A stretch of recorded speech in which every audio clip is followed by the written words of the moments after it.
मध्य प्रदेश छत्तीसगढ़ के बाद राजस्थान में चुनावी सरगर्मियां तेज है और इसी को लेकर सहारा समय अनुराग ठाकुर से बातचीत करता हुआ नजर आया। देखिए हमारी ये रिपोर्ट। अब वोटिंग का दिन जैसे जैसे नजदीक आ रहा है, जितने भी केंद्रीय मंत्री हैं और जो तमाम बड़े नेता हैं, उनका जमावड़ा जयपुर में लगना शुरू हो गया है और धुआंधार प्रचार का कार्यक्रम में रफ्तार पकड़ते हम देख रहे हैं। केंद्रीय मंत्री अनुराग ठाकुर इस वक्त हमारे साथ हैं। उनसे जानते हैं कि इस बार राज बदलेगा या रिवाज, और 156 सीटों का दावा कांग्रेस कर रही है। इस बयान को वो कैसे लेते हैं? 156 सीटों का दावा कर रहे हैं गहलोत जी। सभी का ही कर ले, क्योंकि गहलोत की सरकार में लूट ही तो मची थी। अब बयान देने में क्या जाता है, सारी सीटें ही अपने नाम लिखवा लें, छोड़ी क्यों हैं?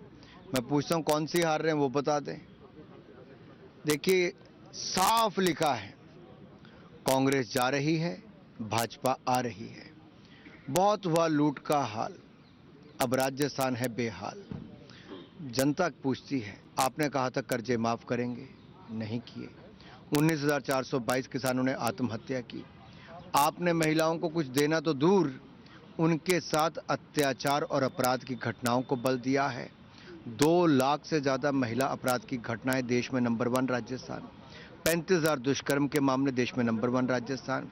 अनुसूचित जाति जनजाति की बेटियों के साथ बलात्कार, हत्या, टुकड़े करके और जलाने के बाद कुएं में फेंक देना, ये देश में सामने कहीं आया तो राजस्थान। 19 पेपर लीक के मामले तो राजस्थान। महिलाओं की इज्जत लूटने के बाद ये कह देना ये तो मर्दों का प्रदेश है, तो राजस्थान के कांग्रेस के मंत्री। और मैं पूछता हूं कहां गई वो कांग्रेस की नेता जो यूपी में तो कहती थी प्रियंका जी, लड़की हूं, लड़ सकती हूं, लेकिन राजस्थान में 5 साल नहीं दिख सकती हूं। डोटासरा को कुछ नहीं कह सकती हूं, गहलोत के कान नहीं पकड़ सकती हूं, पार्टी से उससे जवाब नहीं मांग सकती हूं। कहां है प्रियंका गांधी? 2 लाख महिलाएं पूछती हैं और ये 70 लाख नौजवान पूछते हैं कि ये जो 19 पेपर लीक हुए, राहुल गांधी जी, ये युवाओं को छला है आपकी सरकार ने। और गहलोत की सरकार में जो लूट मची है, युवा इसका करारा जवाब देंगे।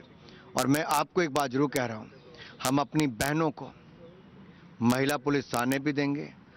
थानों में एक अलग डेस्क जहां पे पुलिस महिला कर्मी होगी, पिंक पुलिस स्टेशन भी देंगे और 450 रुपये में रसोई गैस का सिलेंडर देंगे।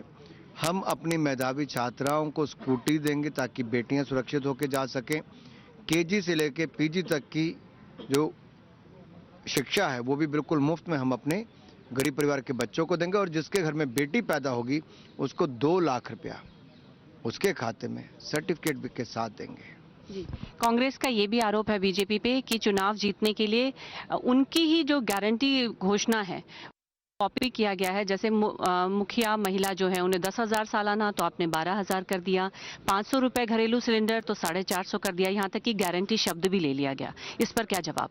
देखिए, जो खुद फेल हो गए, जिनकी गारंटियां फेल हो गई, मैं आपको एक छोटा सा उदाहरण देता हूं। हिमाचल प्रदेश में पिछले साल कांग्रेस ने बड़े बड़े वायदे किए। इन्होंने पहली गारंटी दी थी 1,500 रुपये में पर महीना महिलाओं को देंगे। साल होने को आया, एक बहन को भी 1,500 रुपये नहीं मिला। दूसरी गारंटी दी थी 2 रुपये किलो गोबर और 100 रुपये लीटर दूध खरीदेंगे, एक भी किसान से नहीं खरीदा। तीसरी गारंटी दी थी 300 बिजली के यूनिट मुफ्त में देंगे, जो हम 125 देते थे वो भी बंद कर दिए, उसके बिल भी दुगने दे दिए।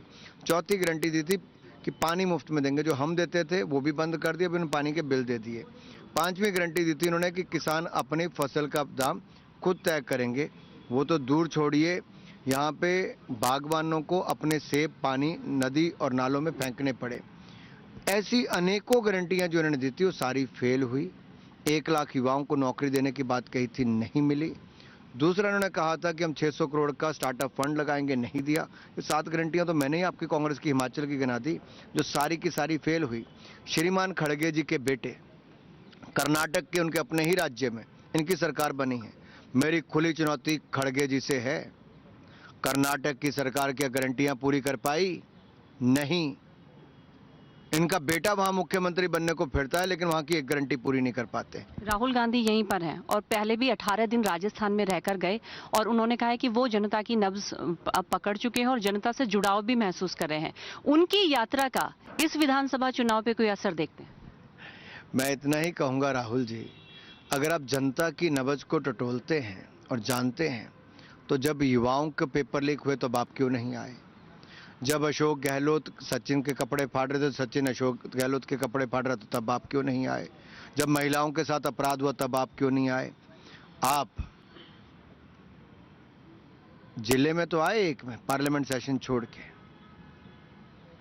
लेकिन 50 किलोमीटर दूरी पे जिस बेटी के साथ अत्याचार, अपराध और उसकी हत्या हुई, उसके घर क्यों नहीं गए?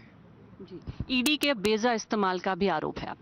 देखिए, जिसकी लाल डायरी में काले कारनामे छिपे हों, जिसका अपना बेटा कहता हो कि पापा वापस सरकार नहीं बना रहे, मुख्यमंत्री गहलोत के काले कारनामे उनकी लाल डायरी में है, उनके बेटे की अपनी भाषा उनकी लाल डायरी में है कि मुख्यमंत्री द्वारा चुनाव नहीं जीत रहे, परिवार ने भी मान लिया, पार्टी ने भी मान लिया।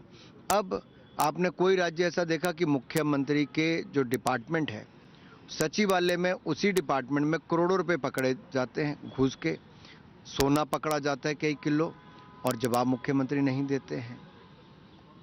तो क्या करना चाहिए? अगर 30-20 हजार करोड़ रुपए का अगर आपका जल जीवन मिशन का घोटाला हो जाता है, आपका खनन 1000 करोड़ रुपए की आपकी ये जो माइंस है उसको 5 करोड़ रुपए में दे दिया जाता है, एक के बाद दूसरा स्कैम बाहर निकल कर आता है, तो आपको क्या लगता है कि भ्रष्टाचार के चलते राज्य की सरकार तो कुछ करेगी नहीं? तो इसमें ईडी सीबीआई के पास अगर कभी भी कोई एप्लीकेशन आती है, कोई कहता है कि जांच करें, तो करते हैं वो लोग। जी, आखिरी सवाल भी ये भी कहा जाता है बीजेपी के पास कोई सीएम फेस नहीं है, पीएम फेस पर ही चुनाव लड़ रहे हैं राजस्थान का भी। भारतीय जनता पार्टी एक बार नहीं, अनेक बार राजस्थान में अपनी सरकार बना चुकी है, और भैरव सिंह जी से लेकर वसुंधरा जी राज्य तक भारतीय जनता पार्टी ने अच्छे नेता दिए, जो बहुत लोकप्रिय भी थे, जिनकी सरकारों ने बहुत शानदार काम किया। ये बात तय है कि भारतीय जनता पार्टी आ रही है, और ये भी बात तय है कि भारतीय जनता पार्टी का ही मुख्यमंत्री होगा, और ये भी बात तय है कि भारतीय जनता पार्टी की सरकार में सारी गारंटियां मोदी जी की पूरी करेंगे। और जो बॉर्डर के जिले हैं, जैसे मैंने कहा कि राजस्थान में 113-115 रुपये पेट्रोल डीजल मिलता है और यूपी और गुजरात में 95 रुपये मिलता है, इस अंतर को हम कम करेंगे, उसी दाम पे आपको पेट्रोल डीजल मिलना शुरू होगा, और कांग्रेस के भ्रष्टाचार, महंगाई और अपराध से मुक्ति मिलेगी। जीत को लेकर पूरी तरह से आश्वस्त? 100%, ये तो जनता की गारंटी है। मोदी जी को जैसे 100% उन्होंने जिताया था लोकसभा में, वैसे इस बार विधानसभा में भी जिताएंगे। बहुत बहुत शुक्रिया सारा समय से बात करने के लिए।